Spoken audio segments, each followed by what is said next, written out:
ladies and gentlemen. Welcome back to the channel.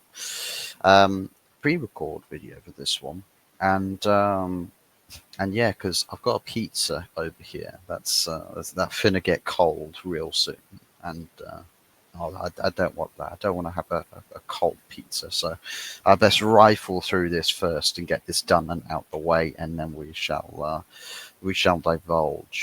indulge in some deliciously goodness imported from Italy, except it's not really Italian, it's probably more American than anything else. But nonetheless, Manchester City, they got City tomorrow, and yeah, 4:30 kickoff. It's a bit of a weird Sunday tomorrow. I'll give you that because it's two 7 o'clock kickoffs tomorrow, which is not common. It's not common for a Sunday whatsoever, but we're a more normal kickoff time at 4:30, and I'll tell you what, in terms of vibes, feelings that I'm getting right now, there isn't really going to be a better time to play Manchester City at the moment because they're currently undergoing a crisis. They've got some of their star players back. I mean, Kevin De Bruyne is playing in and out of the team at the moment, and still not really getting the results that they're looking for. I think that midfield is massively missing Rodri. But even with Rodri in that team, does he really turn that crisis into something um, more delectable, or is it just more of the same? Um, but in United's case, you know, this City team is here for the taking, and we've got our own problems. Absolutely, I think Pilsen. We saw a lot of individuals really not pulling their weight for Man United.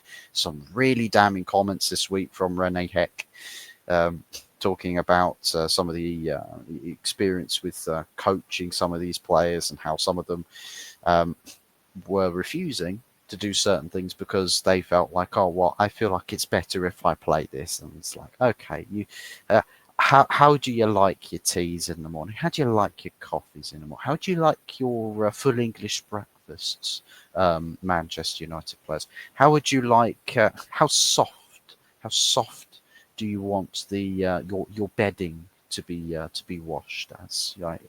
How what is the absolute decimal point 000 degrees Celsius setting in your house? What would you like it set to?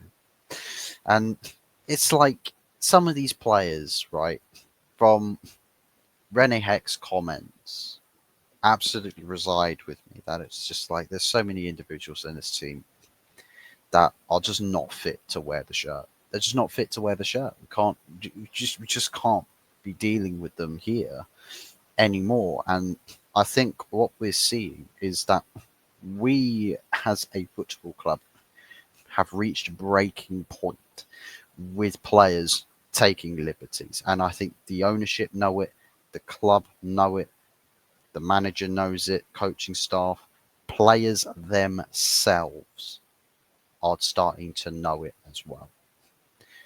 I mean, we're seeing it from the attitude that the club has to a mass majority of players. Most of the players the club have shown an attitude to, as to say, you are fully sellable and we will sell you. That this is your choice. And do you know what the thing is, right? As I know some of the people will say, well, um, what about Rashford? I mean, Rene Heck said that Garnacho and Rashford were, um, he spoke more highly of them. And it's just like, well, the funny thing about Rene Heck speaking highly about Garnacho and Rashford is that both of those two players there are quite simply not two players performing well um, for Ruben Amorim. They're probably two of the worst performers in that team. I mean, Hoyland's still scoring goals. Xerxes still has some form of impact in linking up play.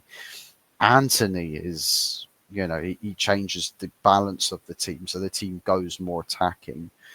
Um, I mean, everybody else actually at least sort of does something. I mean, Andre Onana at the moment is, really picking the brains of the of Ineos, wondering whether there is other goalkeepers. I mean, we've had transfer news today. I've seen transfer news today linking us to a Brazilian goalkeeper that might be scouted to come into challenge Anana for his place. That there might be something to be said about that. We know that there's something along those lines could have truth to it, because let's be honest, we've had the news this week that Barada has appointed a load of scouts to cover the Brazilian game, to cover South America. So maybe that's as a result of what we've seen from that piece of news. Um, but for me, it's just all about the players there at the moment, the guys that really don't care, that don't really get it, that don't they're not feeling it, right? They're not feeling it. They don't understand it. Those players need to be gotten rid of. We don't need to hear sob stories. We don't need to hear, oh, I feel sorry for them. No, I don't care. I'm not interested. Sell them. Bye bye. Get gone. I don't care about people saying, oh, I looked at Rashford. There's a clip of him. He's holding his head in his hands. Oh, I feel bad for him. Do you know what? I would be just like, oh, he feels bad, does he? Good. Good. Can make him feel even worse by handing him his P45. Make him feel worse. Go for it. Absolutely go for it. Because that's just the nature of the beast. That's the Premier League Football Club, where you only accept the very best. You see, people in this fan base are a little bit delulu. They're a little bit whoop whoop, cuckoo, cuckoo. They're a little bit off the rails, right? They're a little bit twisted. In literally within the same breath, they'll say two sentences. The first sentence is, I want Manchester United to be the very best. I want us to have the very best players, and I want us to be better than everybody else. Yeah, we were the best club in the world. And then the very next sentence within the same breath will be, "Well, we can't sell guys like Rashford and Garnacho and Mainu and anybody. We can't sell any of these players." Okay, so how can you be the best in the world if you're not willing to sell players? You know, and this is the thing: the best clubs in the world will sell some of the players that some of the fans think, "Oh yeah, best player, really, really good player, one of our better guys." The club will still sell them, and you'll be like, "What the fuck?" And they'll just be like, "Sit down, shut up, watch us make this situation make sense, right? Leave those decisions to us. Stop crying. Let us make the changes." And at least with Ineos, they are on the front foot. They will put their best foot forward, right? Maybe they don't throw all the money in the world at the situation, but if you gave them 50 mil, they'll most likely figure out a way to spend 45 million, right? They'll figure out a way, right? But ultimately, what they want is the players that genuinely improve this team, right? And they understand that though they've not really clocked all the crazy shit that's happened over 10 years, they've looked at this squad right now. They're watching it live in live time as to how bad this squad actually is, right? And I'll hear people say, "Look, the squad's not that bad." I beg to differ, guys. I really beg to differ, because you've got a load of players there that on an individual basis don't pull their weight, and they will pull everybody else down with them. You are as strong as your weakest link. What happens when you get a contingent of different individuals that all are challenging for the spot of worst performing player and the weakest link on the team? What happens? You drag the best players down. So we want to rate guys like Amad Diallo. We want to rate guys like Lenny Yoro, like Matthias de Ligt, right? Players and Colby Minu, all the players that are hailed, are praised. Oh, and Mazraoui, can't forget him. praise these players, they cannot outshine the absolute putrid shit that exists in that team. They can't outshine it because the negatives in football, in a team that's in turmoil, your negatives generically outweigh the positives. You need to have everything in sync, right? And then your weakest link isn't necessarily too weak to get the team across the line. They'll hold their own. They'll probably, you'll see it, that they maybe don't quite have quite as high a level of ability as you would like, but god damn it, they will try. We don't have that. We don't have that luxury. So as far as this squad goes, I mean, is this team capable of beating City? We're seeing some questionable teams taking points away from City, right? Keeping them from winning games. And now's the time. If Manchester United, with this turbulent season, want to find a big upset, want to stir the pot a little bit, Man City are ripe for the taking. Man United should go for it. I mean, Amorim knows how to beat this team. He will know what the tactical approach would be to play against this City team. He's got a different squad of individuals. So maybe if there is anything that's different, maybe the difference will be minuscule. I don't know. But I've gone with a 2-1 prediction of this game. I've gone with a 2-1. I think I want to say that we can get something out of this game. I do. I don't necessarily think the Etihad is a really hostile place where it's like, oh, it's so difficult to play. Like, just the crowd, just drown them out. There's not many of them there. And just focus on beating the opposition, right? Man for man, win your battles, win your duels. We play a possessional front, but whether we play for possession in this game, I very much doubt it. I think more focus will be on just perfecting transitions, and hopefully, with the state of the Etihad's pitch, maybe we'll get some cleaner link-up play. Amad Diallo playing in that team. I think Anthony probably will need to play as a wing back. I don't know about Dalot, to be honest. I think Malacia probably need to play because we want a bit of technicality in that team, and pace, definitely pace up front.